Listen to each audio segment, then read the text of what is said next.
Je suis Alain Foucault. Après avoir travaillé pour Europe 1, France Inter et la défunte Saint, la chaîne de télévision privée de Silvio Berlusconi, pour me rapprocher de l'Afrique et parler aux miens, j'ai dans un premier temps fait le journaliste reporter d'Image JRI sur plusieurs terrains de conflit sur notre continent. Le Congo, la RDC, ex-Zaïre, la Somalie et le Rwanda.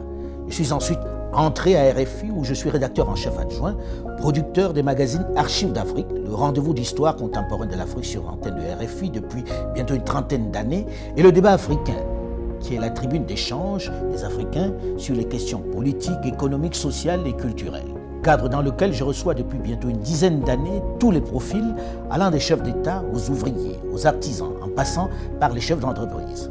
Je suis également le directeur général de Phoenix Productions qui s'est spécialisé dans la production de documentaires liés à l'Afrique. Question de rompre un peu avec cette fatalité qui veut que depuis la nuit des temps, l'histoire de la chasse soit toujours racontée du point de vue du chasseur. Une dictature de la pensée qui a installé durablement chez nous, Africains, des complexes profonds, puisque nous ne nous voyons qu'à travers le regard de l'ancien maître. Ainsi, avec la littérature de Tarzan par exemple, nous avons accepté l'idée d'un blanc roi de notre jungle, qui était d'ailleurs le seul à parler le langage des animaux. Avec les prêtres et autres religieux, nous avons intégré que le diable est noir, que Dieu est blanc, le teint clair est meilleur, que nos religions étaient profanes et la manifestation du diable, et qu'il fallait s'en éloigner. La plupart d'entre nous avons intégré que nous sommes moins intelligents que le blanc. Nos sœurs et nos mamans ont intégré le fait que les perruques, les moumoutes, longues et blanches, étaient plus beaux que leurs cheveux naturels.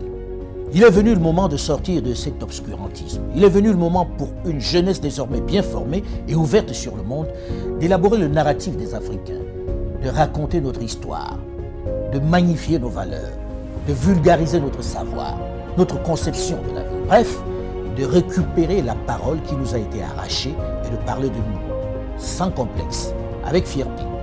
C'est pourquoi j'encourage les jeunes à produire autant qu'ils le peuvent, que ce soit dans la littérature, la culture ou dans le domaine de l'audiovisuel.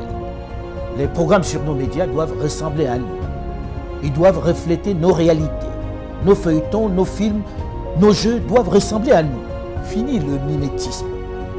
Dans le même temps, mon travail à l'international m'a permis au fil de toutes ces années de me rendre à l'évidence à quel point notre continent, pourtant si riche en ressources humaines et minières, souffre d'un mal chronique, l'absence de leadership de qualité qui puisse impulser le développement. Pendant longtemps, les diplômés, les cadres se sont trop contentés de gagner leur vie dans de grosses structures, abandonnant trop souvent à des aventuriers, des voyous de tout poil la gestion de notre bien commun. Des politiques sans vergogne qui se sont enrichis, plongeant nos pays dans l'abîme et le chaos. Il devient urgent pour cette jeunesse bien formée, avec de vrais rêves et de réels potentiels, de s'engager en politique pour donner un cap à nos territoires. C'est eux qui doivent mettre un terme à cette pandémie qui fait plus de victimes que le paludisme, Ebola et le Covid-19. Il faut s'engager en masse en politique et travailler à changer les paradigmes. Il faut arrêter de laisser cette activité à des vieux essentiellement mus par la volonté de se maintenir aux affaires alors qu'ils n'ont aucun projet pour leur pays, alors que leur avenir est derrière eux. Une chose est certaine, et c'est triste de le dire, ma génération et celle de mes aînés ont échoué à développer l'Afrique. Mais vous, les plus jeunes, aurez moins d'excuses puisque vous avez les armes pour renverser la vapeur. La balle est dans votre camp.